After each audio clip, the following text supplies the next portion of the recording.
This is a Cobalt R30. This is a new model from Cobalt. In fact, this is, I believe, the first one into the UK. And it's up at Osmotech at the minute, who are doing a few retrofit upgrades to it, which are rather interesting. I'll show you those in a moment. The thing I find about these Cobalts is the attention to detail. So things like, even right here in the bow, we've got the anchor actually built into the bow itself rather than hanging over the front. And you'll see it's a stainless steel anchor. In fact, everything on the outside of this is stainless steel, nothing's plastic. And even things like, if you look at these stripes, these are actually in the gel coat. They're not stuck on, as is often the case. They're part of the original moulding, so they'll never get peeled off. The badge on the outside, this is all stainless steel. All the little drains and everything else, everything's stainless steel. I think that's a really good mark of a nice quality boat. Now, there's a lot of interesting innovation on this. It is in fact basically a bow rider speedboat, but that's selling it a bit short because there's a lot of thought going into this. And the first thing we find is back here, because it has a high-low platform, something you very rarely find. In fact, I can't think of another boat that's a bow rider speedboat that's got it. Now, that's not actually for a tender. The whole point of this is it lowers down into the water. It just makes it much easier for swimming and for water sports. You can imagine putting your fins on before you go diving, for example. That's ideal for that. And while we're here, we'll have a look underneath, because this one's got an outdrive. It's the twin propeller. It's a Bravo outdrive leg from Mercruiser. It's got a whopping big engine in this one. I'll show you that. And you can also see all the mechanism here for the lowering of this bathing platform. The other thing it's got is these dinky little trim tabs. They're quite narrow, but they're quite long, so they're quite effective. Let's head on board and we'll do the full tour. You can see here again, everything's stainless steel, but it's got stainless steel plates around it as well, so that if your lines come across here, they're not rubbing on the gel coat, which is a nice touch. If you look across the back, this one's got shore power on it, and I'll explain why in a moment, but that plugs in there. You've got a ski tow eye here.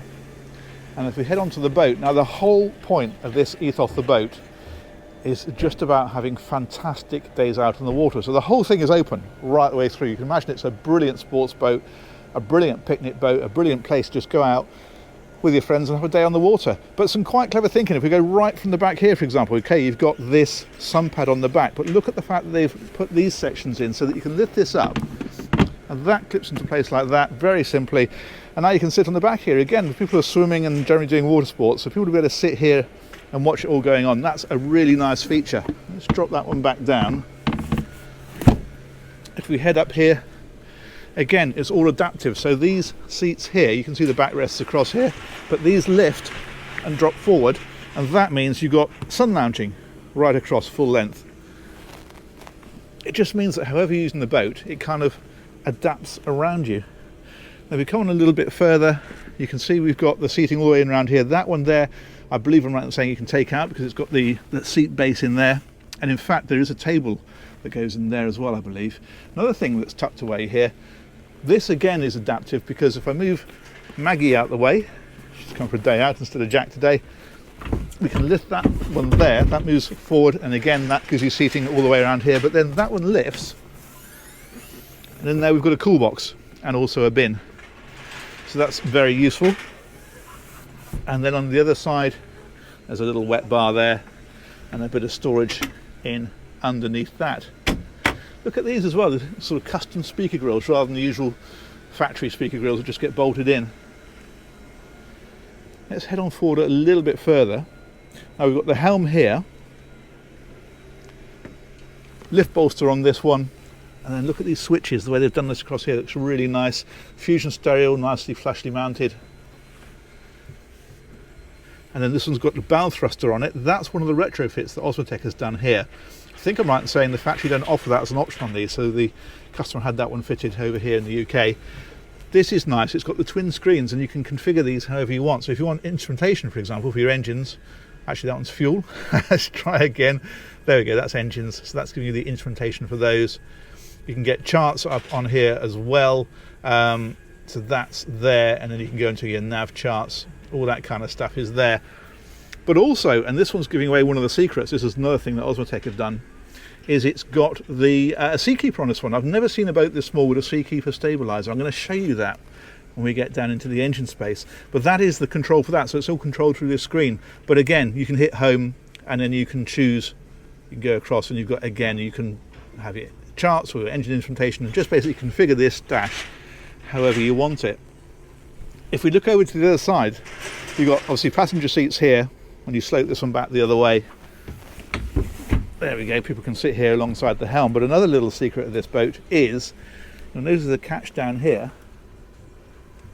This is brilliant and essential, I think, for a day out. This is a really good sized heads. Look at that. I mean, quite often you get little tiny heads on these boats, and they really are, you know, squash yourself in. But that's a really nice size. And what's great about that, of course, is not just a toilet. It's a good place if you want to go and get changed, and they don't want to get changed in front of people, put swimming stuff on or whatever. That's absolutely ideal for that. That yellow fella on the floor, that's the shore power lead. So that's what plugs the boat into the mains when you're back in the marina. If we head on forward again, we can close that one back up. This is open at the minute, but you can close this off. So the windscreen closes across if you release the catch first. There we go. There we go. So that drops across there, but there's also, you can see there's a door here, so that infills. So if you want this all sheltered, the whole cockpit area to be sheltered, you can do that, or you can just tilt that open, it locks in place, and then that connects the entire boat all the way through. If we come up here into the bow, you've got a load of seating all the way up around here, and another couple of very interesting little things. If we go right up to the bow, then that one there takes us into the anchor locker. So you've got the anchor winch and the anchor chain and so forth, and the tail end of the anchor there sticking in. As you can see, that's where it goes right through the stem. But check this out, not seen this before. This is actually a fender store. I don't know how we can pick this up. There we go. So that drops down into there, and you can just drop your fenders in one after the other out of the way, and it actually drains. So if the fenders are wet, it doesn't fill up with water. So that's a neat touch. But check this out. You've got the two seats here. That one got the armrest that drops down, as does that, which is very nice.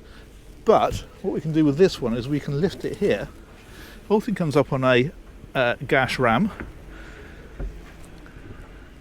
Check out the storage in here. It's absolutely huge. There's another bin in there. That is that section for fenders. So the fenders drop in one after the other down there, and then it drains out at the bottom. That's the table leg for the table that drops in where that seat is at the minute. You can see how brand new this boat is. That's not even been unwrapped yet. But this is brilliant for canopies, for people's bags, for all the kind of stuff you get on the boat, and you sort of look at it all and think, where the hell am I going to put that?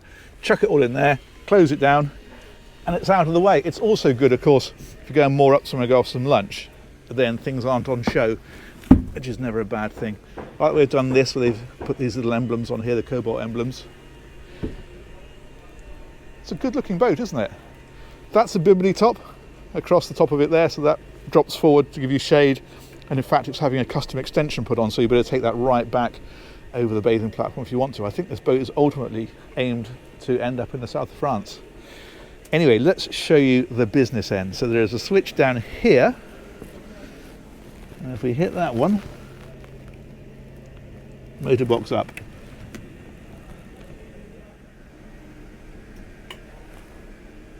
Now the first thing that strikes us down here is the engine. Look at that. That's a big block V8. It's a Mercruiser. It's 8.2 litres. That's a monumental engine.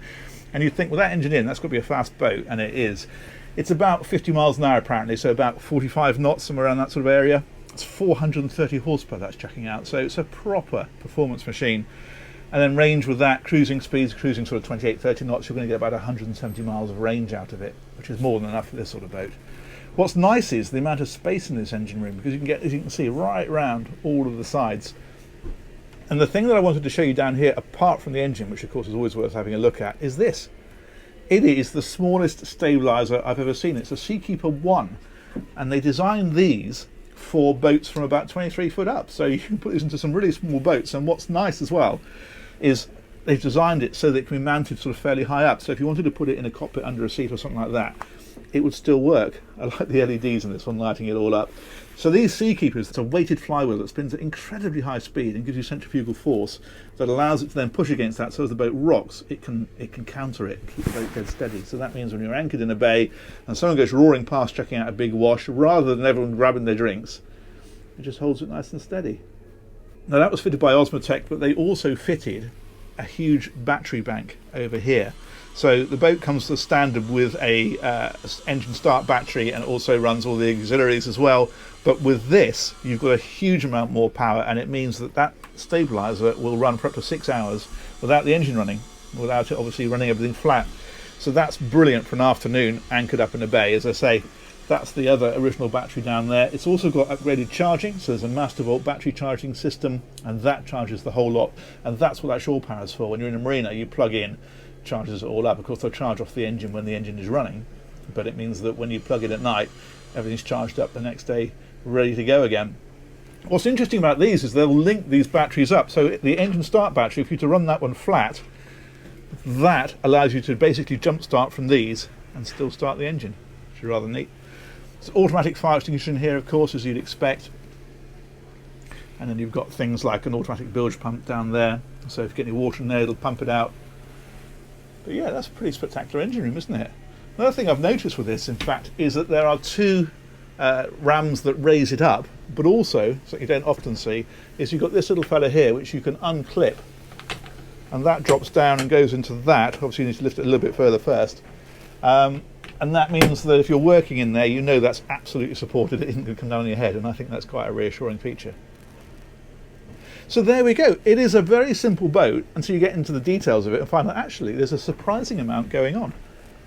Let's drop that one back down.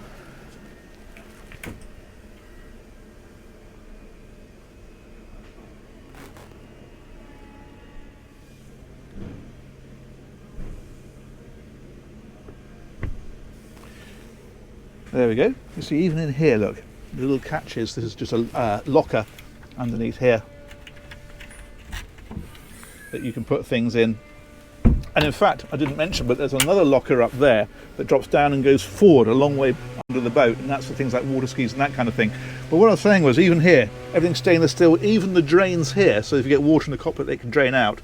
Even those are stainless steel. And that little fella there's a fire port. That's so that obviously you've got automatic fire extinguishing in there anyway, but you could fire a fire extinguisher through there as well, so just another safety feature. And that's it. Pretty comprehensive tour of a very nice day boat. So I'll say thanks to Osmotec. They're the guys that actually told me they had this one in and were doing some work on it and thought I'd like to have a look at it. And thank you as ever to you guys for watching. We will catch you on another one of these very soon. Take care. Bye-bye.